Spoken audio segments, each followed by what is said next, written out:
Good morning. Morning. Morning. Good morning. Happy Friday, everyone. Thanks for being on the call.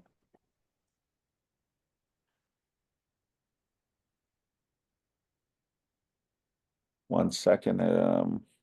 Does everyone see my screen? Hi, Simon. Yep. Yes. Hi, Okay, Simon. Yes, we do.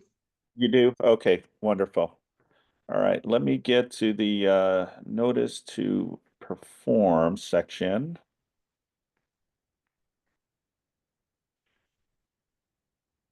Okay, okay, here we go. Beautiful. All right, let's double check here one more time. Share screen.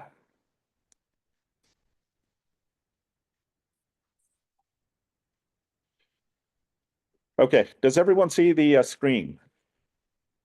Yes, we do. Yes. We see the notice to buyer to perform. That's it. Okay, beautiful. Thank you.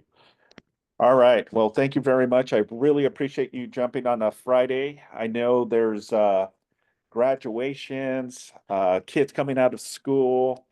It's the weekend. It's almost summertime.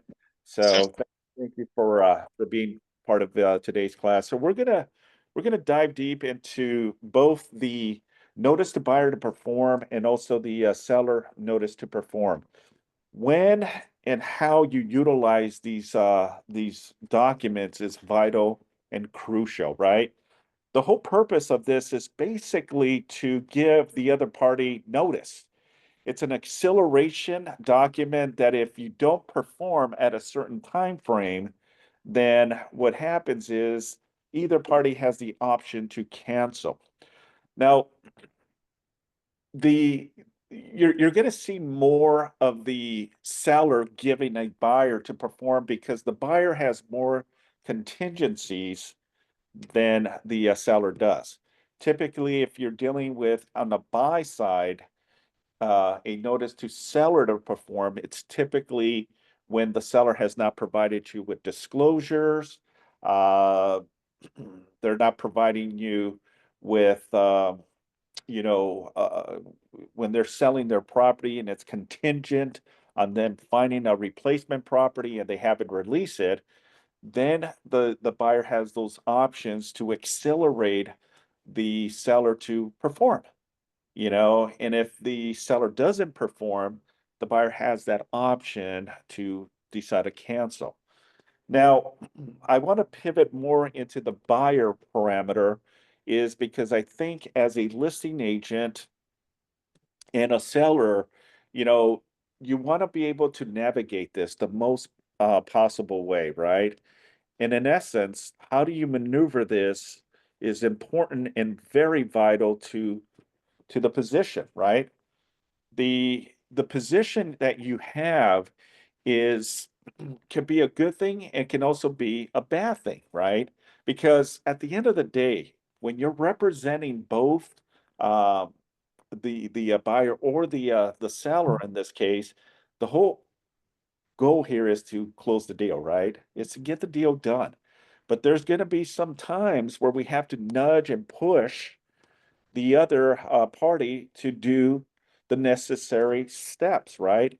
And that's pushing them to release contingencies because, again, we don't want to be in a position where the buyer has not released certain contingencies and now we're dragging and we're close to closing and they decide to cancel and we have no rights over monetary damages, right? The seller incurred damages, right? A breach of contract from the buyer. So this is why it's very important that you understand how these documents work to your client's advantage and how and when to send these documents. All right. So before we go into the strategies and how you can utilize the form, I wanted to just kind of showcase the form itself. So the notice to buyer to perform, better known as card form NBP. All right. Make sure that you have the most current revision of it, which is June 2024. It's a very self-explanatory documentation, okay? And I want to go through it line by line so you get an understanding of the dynamics of this specific form.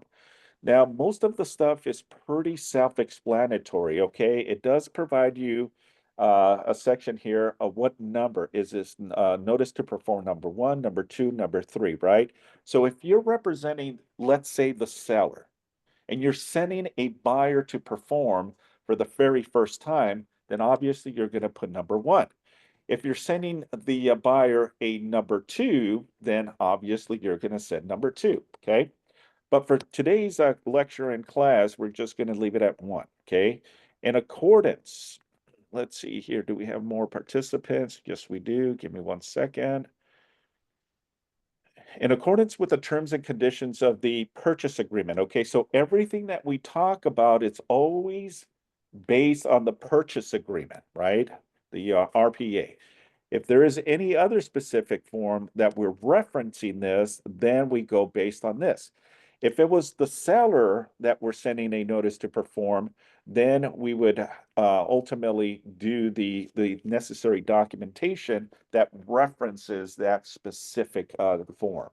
Okay, so for today, we're just going to leave it alone. All right, the date, and that's the date of when the offer was accepted. Okay, when the offer was accepted. May I have the Zoom meeting and password to this meeting? Want to use Zoom from my laptop. So yeah, we'll get that over. Okay, so the date of is the agreement date. That's the actual acceptance. Okay, when both parties accepted the purchase agreement, you're going to put that.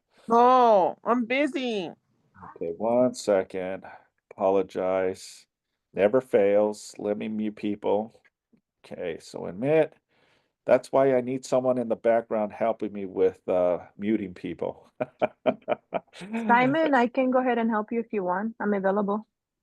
I appreciate it, but I think I have it here. I'll just handle it from my end, but thank you so much. I really appreciate you. So let's go ahead and cancel that out. All right, so again, let's say that the offer was accepted on Thursday, right? Yesterday. So we'll just put yesterday was the acceptance, right?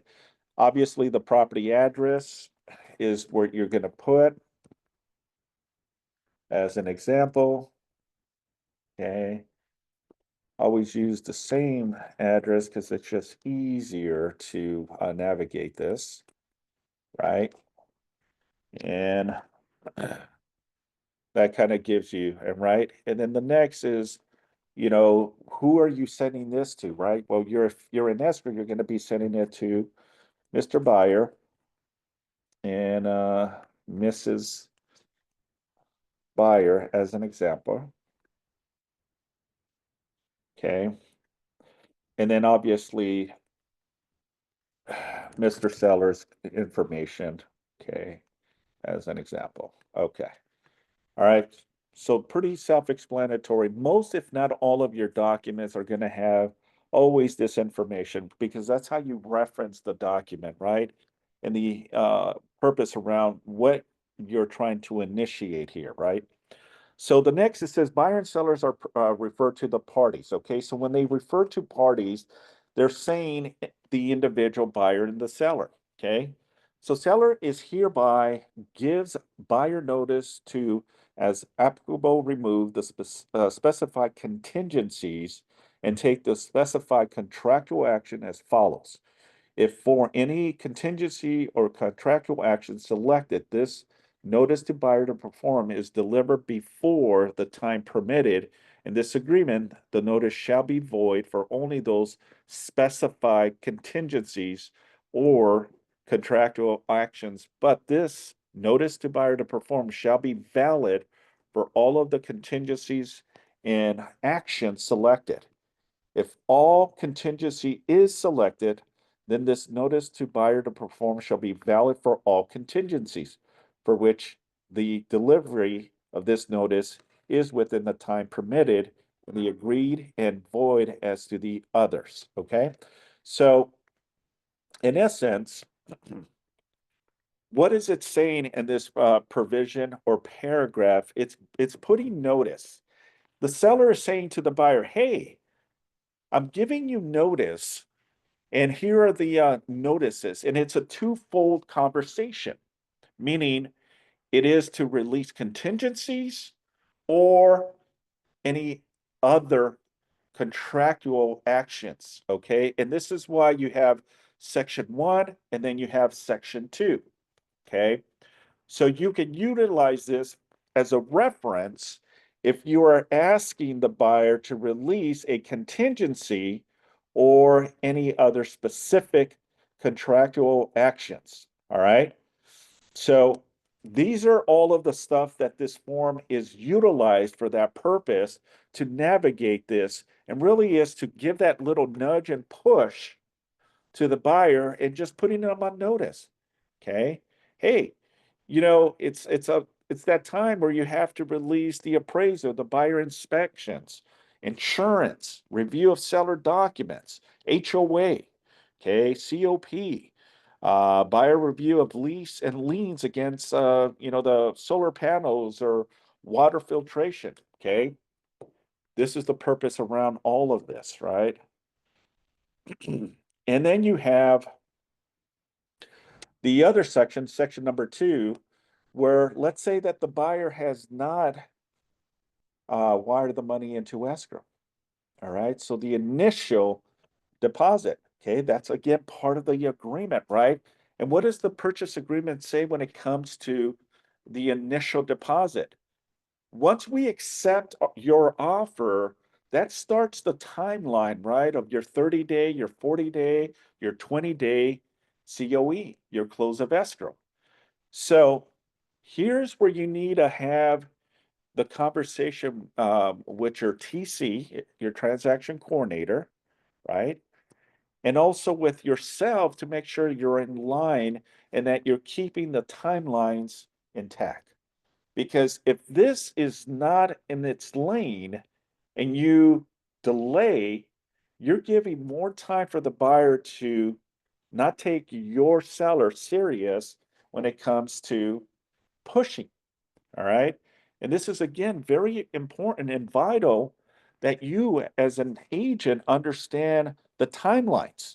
When most, if not all of your contingencies, right, are within 17 days. It gives you 17 days as a default. Okay. Does that mean that that's set in stone? No, it's not. Okay. You can modify the contingency periods to be more or less, depending again on the purchase agreement. All you're doing is just navigating when it's that time. And when that time is, hey, has the buyer performed or not? On the section part 2, it also says about delivery of increased deposit, delivery of signed liquidated damage provision. Have you ever noticed if you're a listing agent, you receive a purchase agreement and the buyer has not signed the liquidated damage clause, right? Under paragraph, I believe, 26. Well, that may be a condition that the seller will not entertain your offer, and you can send that as part of the provision. That's an action item. Okay. Update lender information, notice of FHA or VA requirements, verification of funds, assume of acceptance leases, return of statutory disclosures. Okay. So it gives you command and presence on what the action items are. Okay. Let's scroll down a little bit here where it says the note. Paragraph numbers reference to the residential purchase agreement CR form RPA. Applicable paragraph number for each contingency or contractual action in the CAR contracts may be different.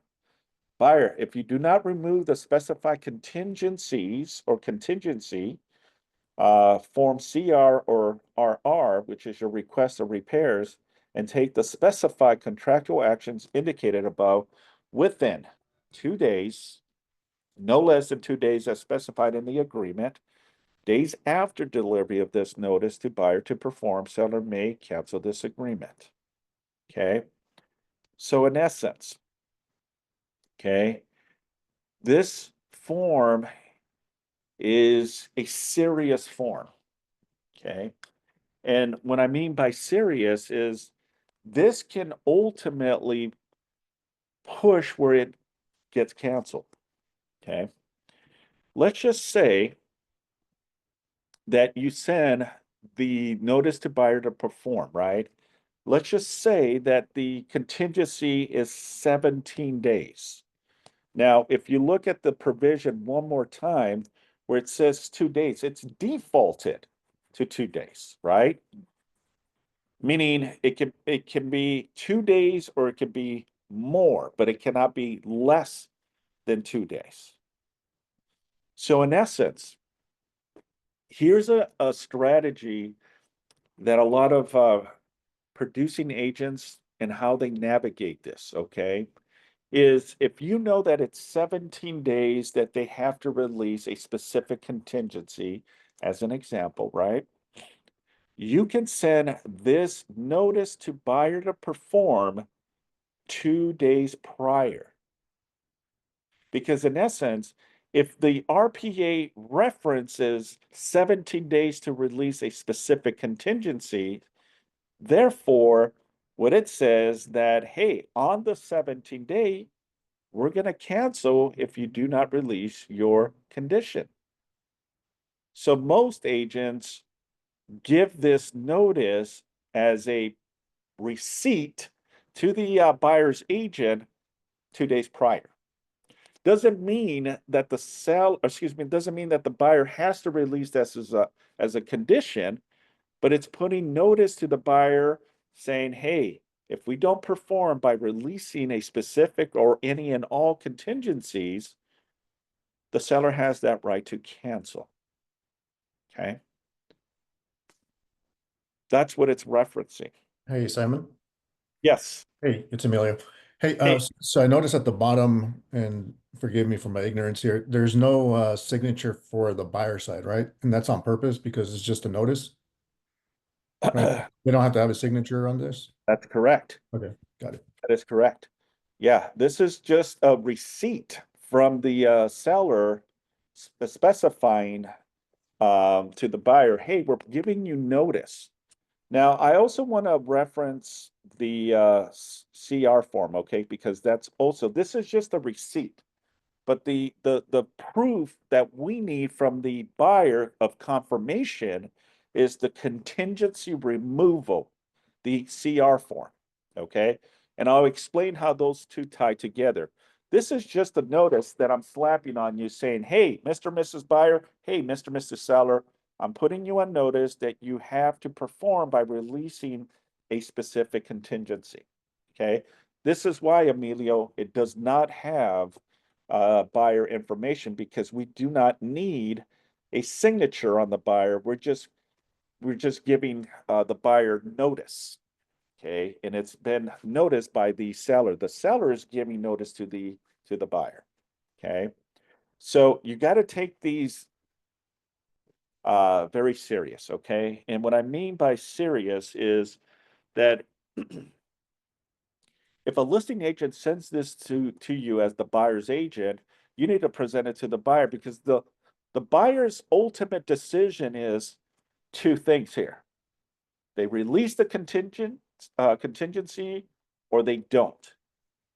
And if they don't, they also have the right to cancel and exit this particular transaction. So it works both ways. Maybe you lead up to the 17 days and that's when you have to release all contingencies, right? And then the buyer has not released anything, then the notice to perform. What happens a lot, folks, okay, and I'm speaking to all of you on Zoom, is the agent usually waits till the 17th day, as an example, to release the contingency. And that's okay, all right? You can send the contingency anytime 2 days prior to that contingency to be removed, on the day of contingency removal, or even after the contingency has already lapsed. Now, I don't recommend it, But sometimes there's an oversight. Maybe you're not working with the transaction coordinator. You might have forgotten. And now the buyer has not performed. You realize, oh my gosh, it's the 21st already. They were supposed to release these conditions on the 17th. Let's send the notice to perform.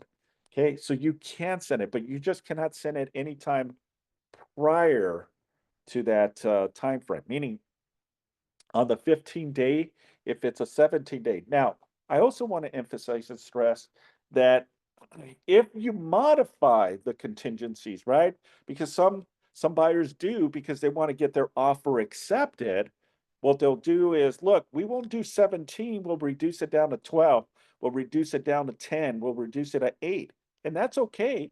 But buyer, be aware that if you're putting less time to release these specific contingencies, then you need to perform. And then if that's the case, then 2 days prior, the listing agent can send this. As an example, let's say that physical inspections to release that is on the 10th day. So on the 8th day of acceptance, you can send this notice to the buyer to perform to release that specific contingency. So on the 8th day, on the 9th, then on the 10th, if the buyer has not released that condition, the seller has the option to cancel. Okay. Now the question I get quite often is, well, what time do we cancel? Well, if you look at the contract and you look under definition, it says that the expiration falls at 11:59 p.m., meaning you have to give that person all day to release this condition. Then at midnight, right, as an example, midnight the following day, it's officially a position that the buyer has defaulted on their position, and therefore the seller can then send the cancellation of escrow. Okay, theoretically speaking, right? Most agents are not going to wait till midnight to send the cancellation. They'll probably do it in the morning the following day, as an example, right? Now, and looking at the bigger picture, folks, okay, the way I see it is, how do I make a win out of this, right? Well, one is communications. You have to have communications every single time.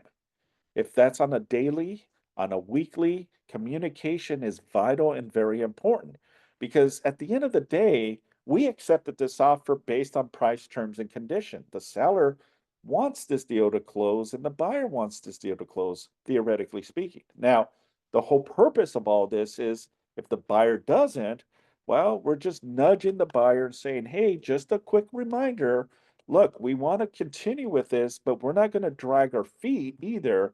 If you're not willing to move forward, then let us know so then we can cancel and I can put this property back on the market.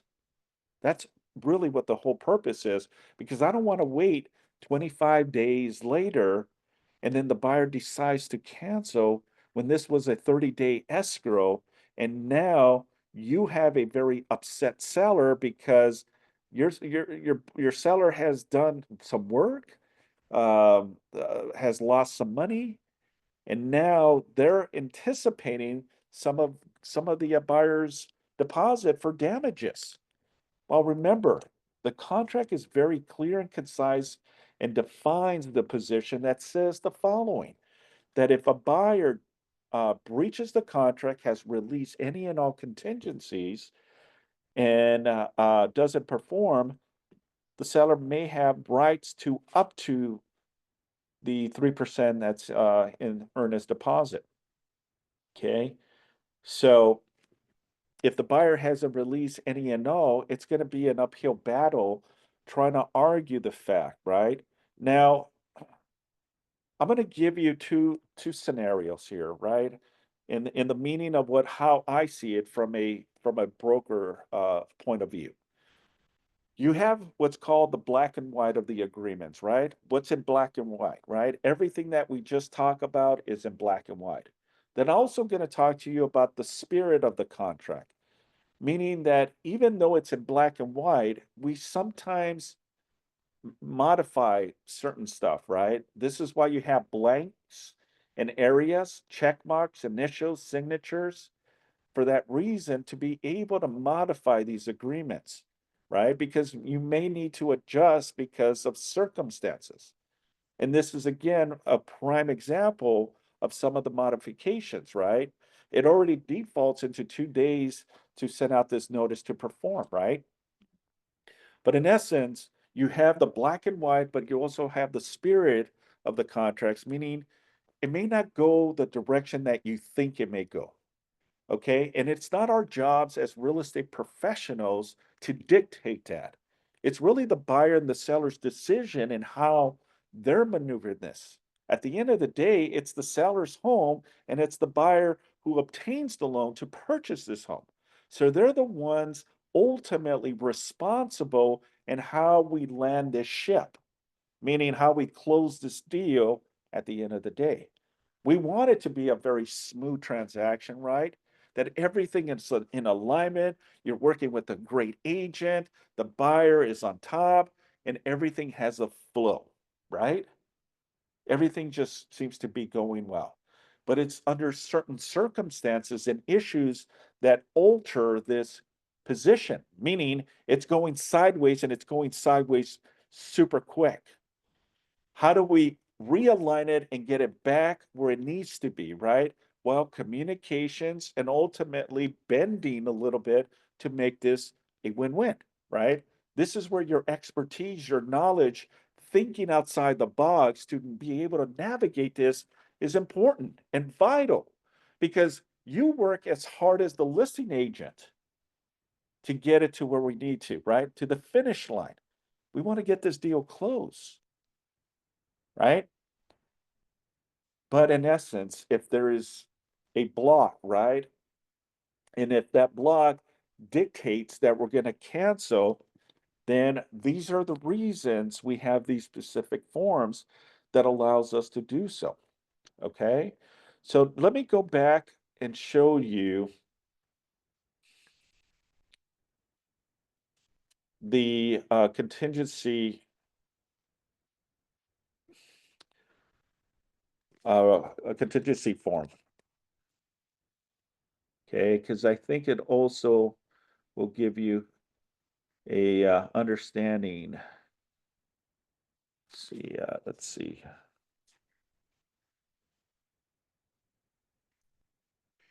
And for a lot of you, you're probably saying, Simon, what type of format is this? Okay, so this format is called the zip form standard. This is not your online version. This is the desktop version.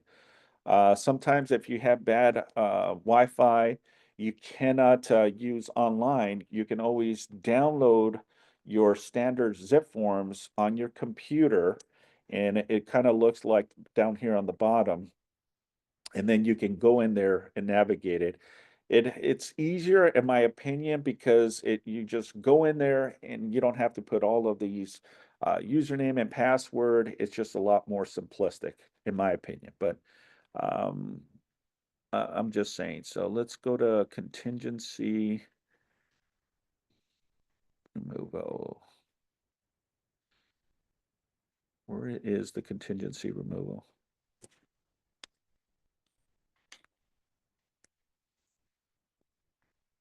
Let's see,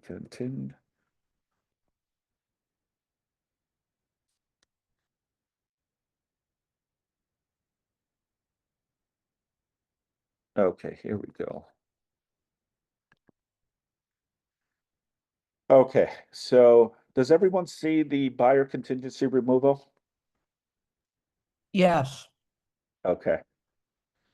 All right, so Rosie, how far in advance can the contingency be sent to the buyer or seller via their agent? Okay, so the contingency removal, as I stated, is two days prior to that specific contingency. So if it's 17 days, then it's on the 15th, you can send the notice to perform.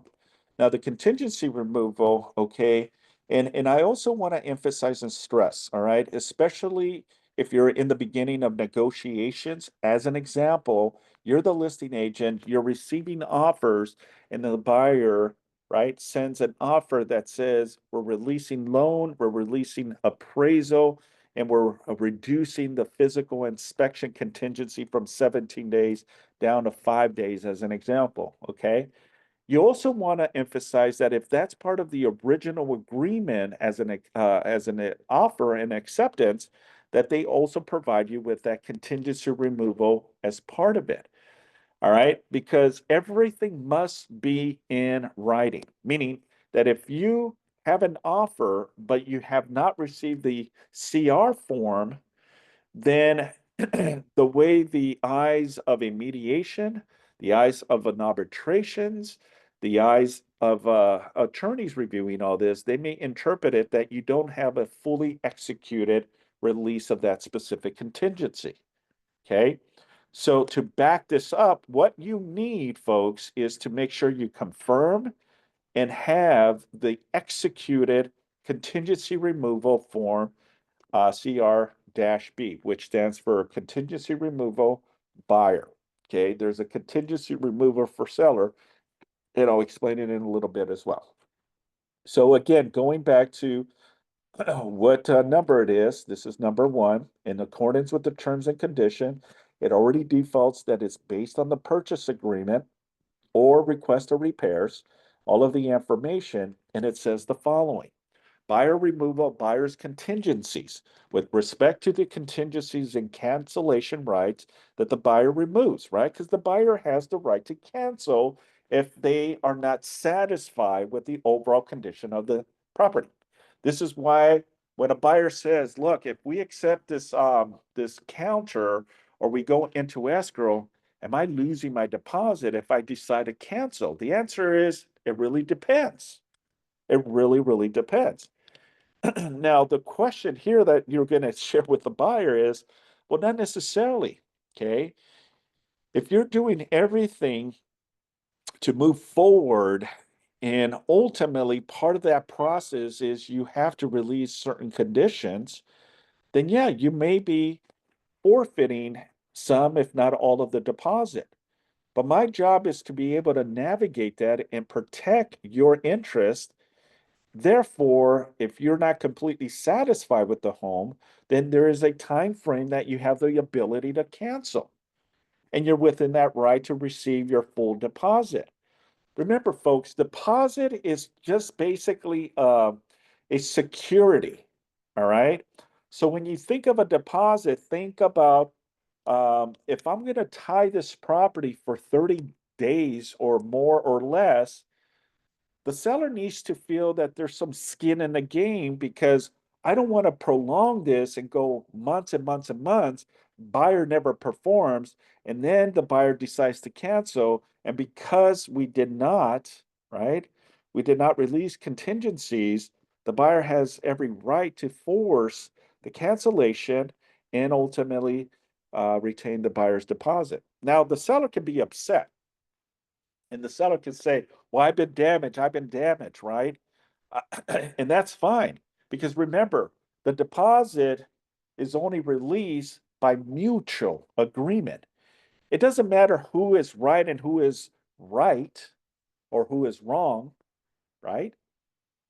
What matters is if there's not a meeting of the minds, folks, the money will stay in escrow as neutral because the escrow officer will not release the deposit to any party, even though it may go back to the buyer until there's mutual agreement. And if there's not mutual agreement, the money will sit in escrow. That's simple. So when you're having these conversations with the buyer, reinsure the buyer that it's not that easy for the seller to just grab the money and say, it's my deposit now. No, there's steps that need to happen in order for it to be released to the seller.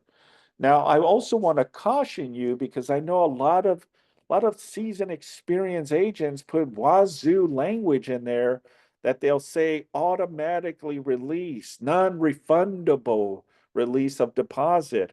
I caution you with those specific language because those don't also hold water. Okay. And when a buyer pushes and shoves and ultimately retains legal, it's not that easy, unfortunately. It's only when the buyer says, look, okay, I knew what I was signing and I agreed to the terms, and therefore I'm okay to release that money. And for the most part, most buyers, when they know they cannot perform, they end up losing the money. That's the whole risk of buying real estate, okay?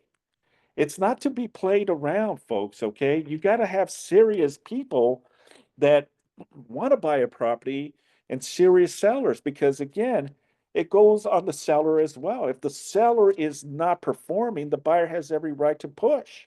And there's certain things they can push to cancel, they can push the seller to force the seller to sell, right? And they can also put, a lien against the property under liens pendants on it, meaning there's a mitigation issue with this property. So you're putting a little bit what's called a cloud on title. That means that the seller cannot sell this property, cannot refinance the property because there's a pending litigation against the buyer and the seller. Okay. So those are some things that also can tie up the property from selling it to someone else. If there's feels that there's a threat, folks, okay, if there's feels of a threat that the seller is leaning to another party, well, this buyer has every right to hold in their position and ultimately go into a mediation or an arbitration or, speak with an attorney. Now, even with that, it could go many, many, many directions, all right? But I want to just focus on, the pros and cons of these forums because I think it's very, very, very important for all of you to understand, but also to educate yourself, okay? The importance in how all this works because if you don't know, you can jeopardize your client. And that's the last thing you want is a very upset buyer or upset seller, right? The seller being upset because the buyer didn't do what they needed to do. And now the seller feels that they've been damaged and they want monetary, right? And because the buyer never released all contingencies, the buyer may have some weight on this. Okay, so let's go into the buyer removal of contingency with respect, right? So the buyer removes only the following individual check buyer contingencies. Paragraph number refers to the RPA. Okay, so number 2, A, B, and C, or 1, 2, 3, 4 goes and says the following. Okay, so if you're just releasing a specific contingency, then you would check one of the items on section 2. Either if it's an appraisal, then you would check that, okay? If it's a loan, then you would check that.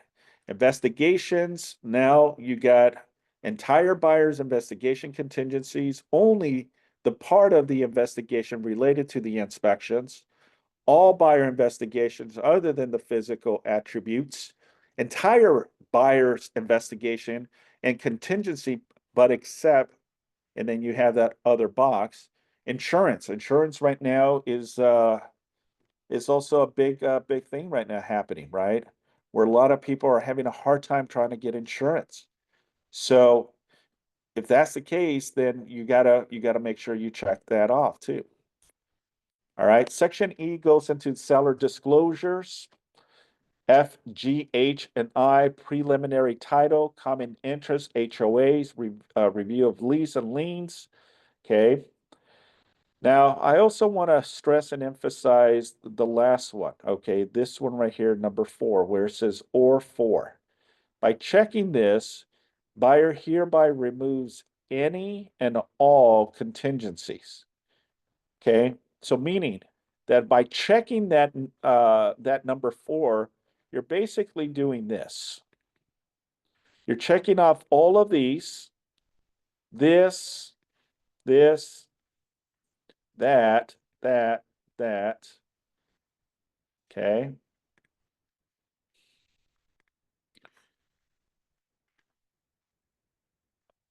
This is exactly what you're doing. You're basically saying, hey, Mr. and Mrs. Seller, by checking off number 4, we're hereby removing all of them, okay? It doesn't allow me to check, but when you check all, it's basically stating to the seller that we're releasing all of the conditions here. And it says following on paragraph number 5. Once all contingencies are removed, whether or not buyer has satisfied themselves regarding, and that's a key component, folks, satisfied themselves. So if they're not completely satisfied, but they still release any and all right, regarding all contingencies, or receive any information relating to those contingency, buyer may not be entitled to a return of buyer's deposit. Okay, so I want to be very clear with all of you on Zoom and here in class, okay? Because this is a vital tipping point for a lot of buyers and sellers. They need to be 100% sure that by releasing all contingencies, they know the risk involved, okay? The goal here is obviously for the buyer to perform, close the deal, transfer of ownership, and everyone is happy, right? But if the buyer is not completely satisfied, then there is no reason why you would be checking off all right? If there is something that you still are waiting to get, then you're not going to check this one, okay? This is where this form helps utilize your position. Say all buyer contingencies are removed except, right? So when you see paragraph number 3, it emphasizes and stress to the seller saying, hey, we're willing to release certain conditions, but we're not ready to release the loan contingency, okay? The appraisal contingency, the insurance, okay? You're releasing everything else, but these are the ones we're not yet releasing. So what you're telling to the seller is, hey, we'll release everything else, but not these specific contingencies. All right. Now, does that mean that the seller is going to be happy with it? I don't know. Okay. I don't know. Because if you're within your time and you're supposed to release a contingency or all contingencies and you don't, what happens? Well, that's where the notice to perform. Because let's say theoretically speaking, folks, okay, and I'm just speaking out loud, you're supposed to release everything, right? You're supposed to check off all, right? But you know for a fact you're not because you haven't got an approval yet. But you didn't let the seller and the agent know. So you try to wing it, and then on the contingency that you're supposed to check all, you go back and say, no, I'm not going to release the loan contingency yet. Okay. But you're supposed to. Do you think that the seller has the right to send the notice to perform? Yeah, absolutely. Yeah.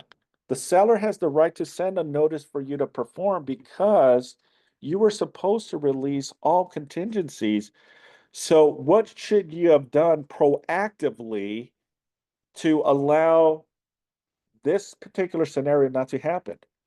Well, one, you should have called the listing agent and said, hey, by the way, we're going to need an extension of time to release loan contingency. We just found out that there's some conditions that the lender is still a little bit hesitant to give us the final approval.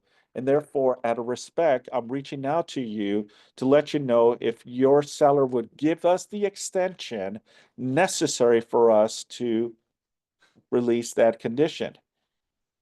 The listing agent is going to reach out to the seller and says, yeah, let me talk to the seller and find out if it's okay.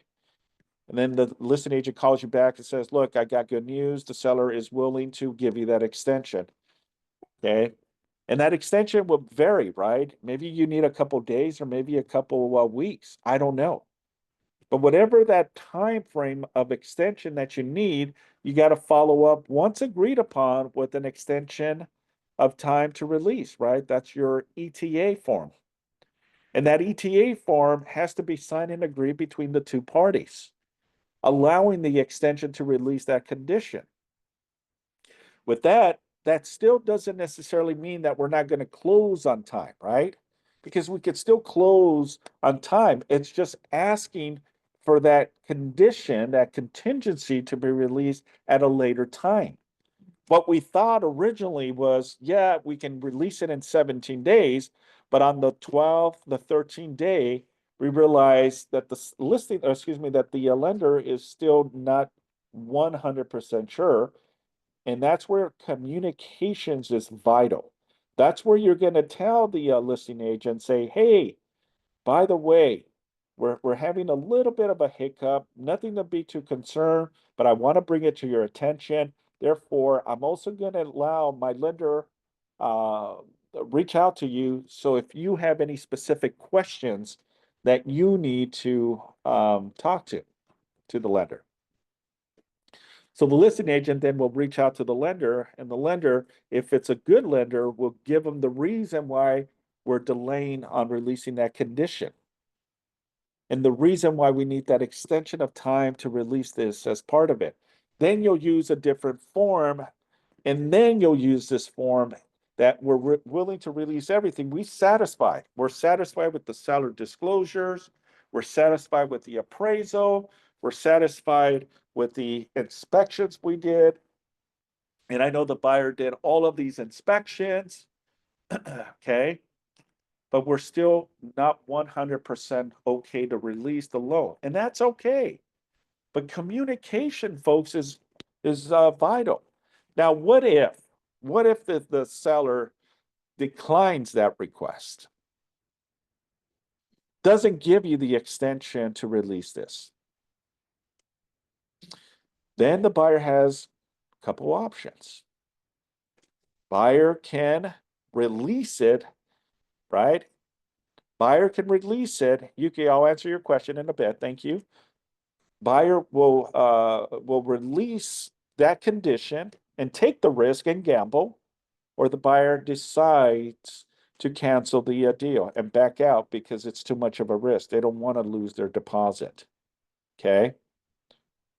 And that's also okay, because if the buyer decides to back out of this deal, then the buyer will retain their full deposit. Even if they have one contingency left, they release everything else because they're uncertain, right? Uncertain of a situation that may occur where the lender may not approve of, right? Now, I also want to caution you with this, okay? Because if it's the loan, okay, it only the loan contingency is the last thing to release, right? It has to be that the lender is not able to qualify and to make the deal.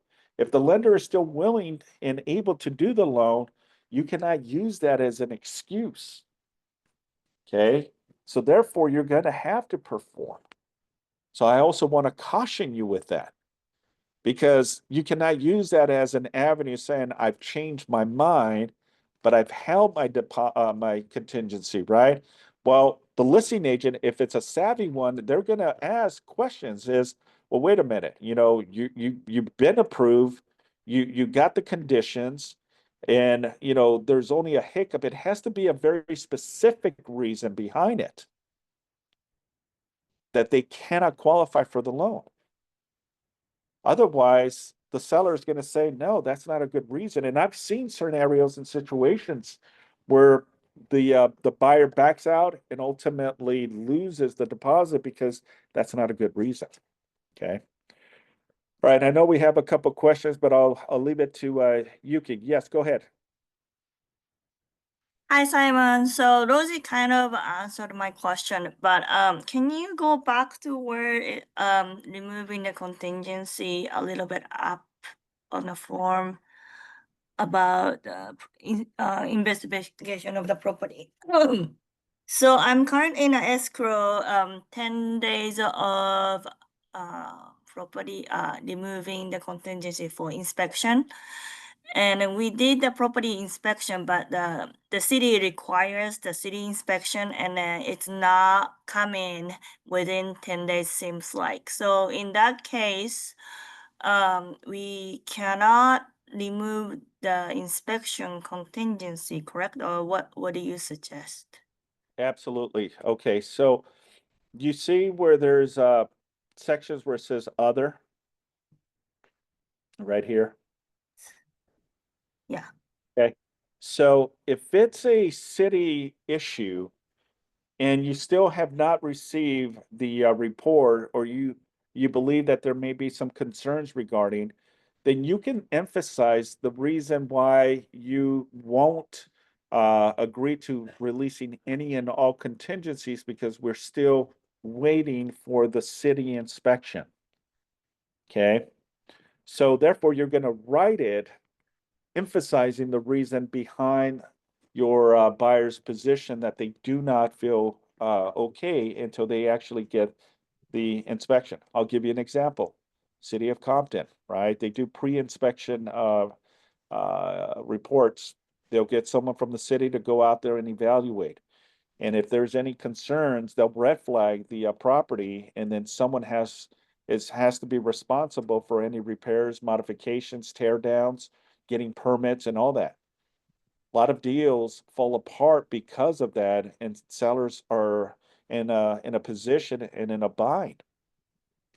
So as a buyer's agent, you want to be proactive and get all of those details squared away. And if they haven't, do not release that as part of the condition, because then if the deal falls or goes through, I should say, and closes, that doesn't change the city's perspective, because the property was at one point the previous owner. Now it falls on the new buyer's responsibility. And I've seen circumstances where, seller goes in with modifications, doing added square footage without permits. The city finds out. They red tag the property. They need to get permits. Who is responsible for those permits? Well, if it's transfer of ownership already, it's going to fall on the new buyer, unfortunately. And you don't necessarily have too much recourse. You may still put a demand and try to sue the seller, but good luck with that as well. Especially if the seller and the listing agent put, disclaimers to protect themselves, that all of this will now fall on the buyer. So make sure, and again, I'm not here to put fear in anyone. You definitely want to make sure you understand the elements and how the cities work, because I've seen many deals fall apart because the city steps in and now tags the property, right? And some of them is small fix. Some of them can be easy. They just need to send an architect and submit the proper permits, and the city will go evaluate, because a lot of the stuff is usually done pretty well. And that's a small fix. Is there monetary cost? Absolutely. With anything that involves the city, there is going to be cost involved. So you want to make sure that you're taking full responsibility if you're the buyer, if you're the buyer, and if you're the buyer's agent, how you navigate this. Because again, you just want to make sure that what reports comes back clear, no issues. Because in the future, if the buyer decides to sell their property and something was incorrect, it can come back to haunt us. Okay, and that's something that you want to avoid. Yes, Rosie. Yeah, in her case, I think she was asking if she has to remove the buyer's investigation. She doesn't have to remove any other contingencies yet. I was telling her she can use entire buyer investigation except, and she can write in there the exception where she's going to put the city report. That's correct. Yes. Okay. That- So instead of ask for the extension of time, we just do C4 and then accept check and then city inspection. Is that correct? That is correct. Okay, thank you. But you Yeah. don't need extension because it's a delay from the seller. It's not your delay. It's not a buyer's delay. That is correct, yes. This is just emphasizing the position that you have, that the reason behind is that, hey, we haven't received the city inspection. And yes, like Rosie states, it is the seller responsibility because they still own the property, but we're just putting it in writing, the reason why we're not able to release all of the conditions just yet, because we're still waiting for the city inspection report, as an example. Does that make sense? Yes, thank you so much. You're welcome. Okay, was there another question in here? Let's see. Rosie, there was a potential delay. The agents shall discuss it among each other. So you want to tell me that scenario, Rosie?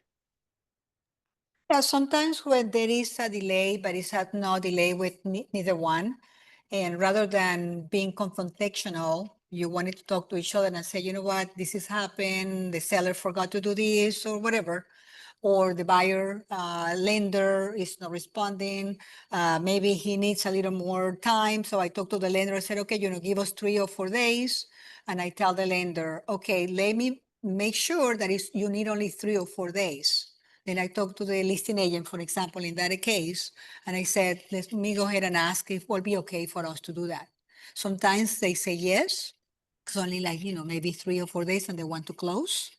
And so I try to do that before become a confrontational, unless I know that they are not performing and we need to provide the notice to buyers to perform. Correct. Yeah, thank you. And going back on Emilio's question, on this contingency removal, you see that the buyer has to sign off and date it as well, meaning they have to confirm their approval and acknowledgement by releasing this, because again, this is that tipping point where if the buyer decides to back out of the deal, are they within the rights to get their full deposit back, or are they jeopardizing their deposit, where it may be argued by the seller, and the seller's asking for that deposit to be given to the seller. So this is again the confirmation, and this is the reinsurance, right? The reinsurance a listing agent always wants is that, that the buyer has released all contingencies, right? That's kind of a pressure and a release that listing agents always want to see, is that contingency removal number 4, signed and executed and checked off, because that just shows that the buyer's willingness to continue going forward, right? And even with that, folks, I've seen circumstances where the buyer releases any and all, and unfortunately has to cancel. If that's the case, the seller may be entitled to up to 30% of the deposit. Now, and I've seen circumstances too, and I know we're cutting it short on time, but if you have to log out, by all means, not a problem.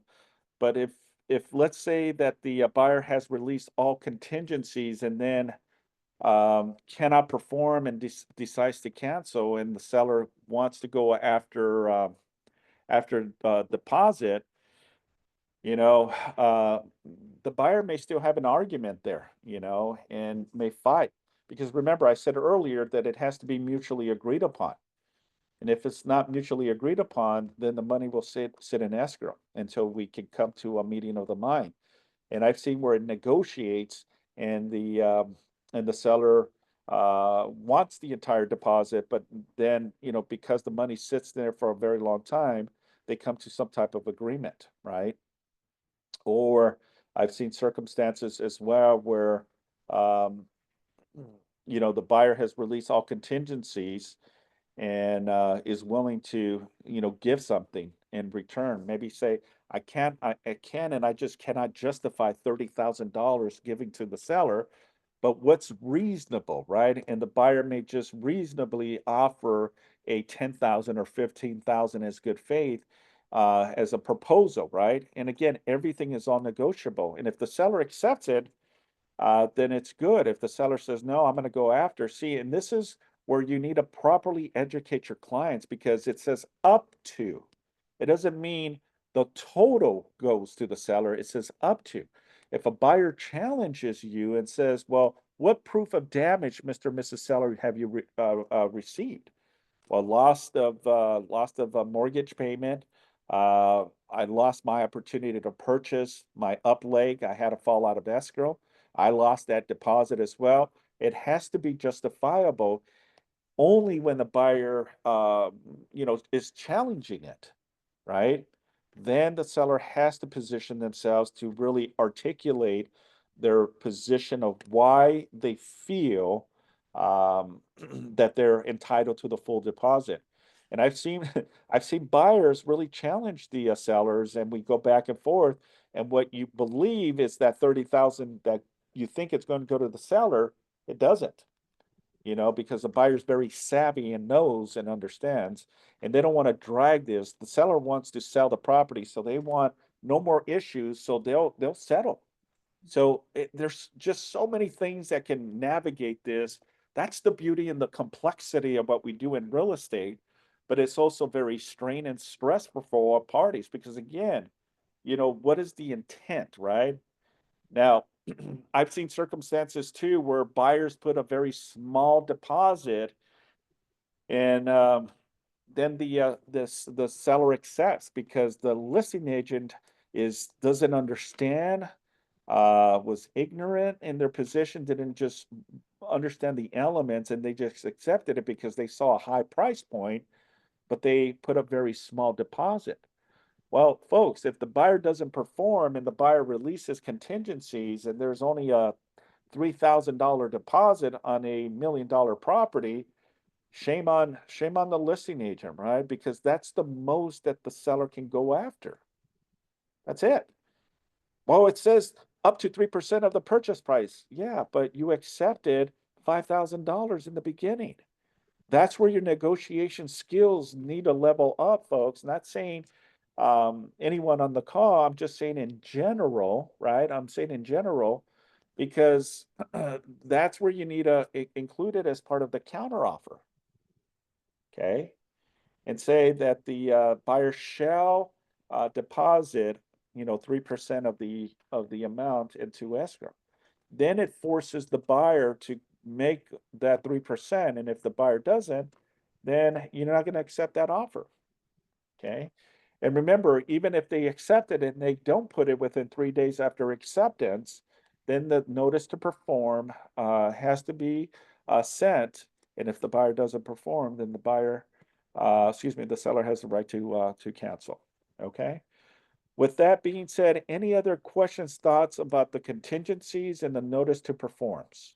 Simon, I have one more question. I was curious. If somebody, for instance, is a buyer, he removed all contingencies and he died before close of escrow, or vice versa, the seller died and they cancel, the buyers already have removed all contingencies and they said, oh, the sellers die and we will not be able to sell the property. How do we do, those two circumstances have, handled? Yeah, good question. So if the seller passes away and the buyer has released all contingencies, okay, in my opinion, the seller does not have the ability to sell clean title because now, they cannot transfer property. And we don't know if it's on a trust, if it has to go to probate. This can be a lengthy process. If that's the case, then the right thing to do is, at no fault to the buyer, you should return the deposit back to the buyer. That's simple. Because the seller cannot sell the property that the intent was for the buyer to purchase. And if the buyer released all contingencies and the seller does not or isn't able to because of a death or other circumstances, then the right thing is that the buyer should have the right to get their full deposit back, even after releasing all contingencies. Now, on the flip side of this, if the buyer passes away, well, if it's one of the qualifying buyers that they need the loan and the income and they cannot qualify for the loan, that's a very risky and very gray area, right? Again, under the circumstances, and I would think that everyone has a little bit of a passion and heart. But if we find out that one of the buyers passes away, I would think that, common sense is, if it's a husband and wife and the husband passes away and the buyer has released all contingencies, but they were relying on the income from the buyer or the husband, I think it's still a good case for the buyer to cancel. If the buyer, if they want to, because now we can pivot. The buyer may still be able to qualify with just one income, but it's a very unique scenario. I mean, it could go this way or that way in that circumstances, but in that situation, Rosie, I think the buyer may have still claims to get their full deposit because it's a very significant situation, you know? It's not a very common situation. Does it happen? Absolutely. But I would think that the seller would have a passion and say, look, I completely understand, you know, we'll definitely cancel, you know, so that's the way I see it. Thank you. Would it be acceptable for somebody in the family to jump in there together with the buyer? Yeah. I mean, there's many situations, you know. Another buyer can come in, a family member can help. I mean, it's all about communications at the end of the day. And you know, it's unfortunate. Does it happen? It does. No one wants to be in that situation where you're in an escrow and someone passes away, but that can alter everything. It's a very unique scenario and it can go many directions, right? The seller can say, no, you release our contingency. It's not our fault that the person died. Well, I get it, but they, you know, the buyer's not going to be able to purchase because they needed that source of additional income to qualify. And I understand they released it, but this is a natural situation. Someone died, for crying out loud, you know, or lost a job too, right? They've lost, and we have proof. You know, the buyer may have to give some money, you know, as part of damages. It's one of those very difficult scenarios that you know, it could go many different directions. So, all right, team. Well, I appreciate it. Thank you very much for the individuals that hang in there. So thank you very much. If you have any other questions, you can always reach out to me. I appreciate you being on the call, and I'll see you on the next contract class. Thanks, everyone. Thank you, Simon. Thanks, Simon. This was great. Thank you. Thank you. Simon. Thanks, Simon. Thank you, Thank you, everyone. Simon. Bye-bye. Bye-bye. Bye, Simon. Thanks. Have a good weekend. You too. All righty. Bye-bye. Thank you. Mhm.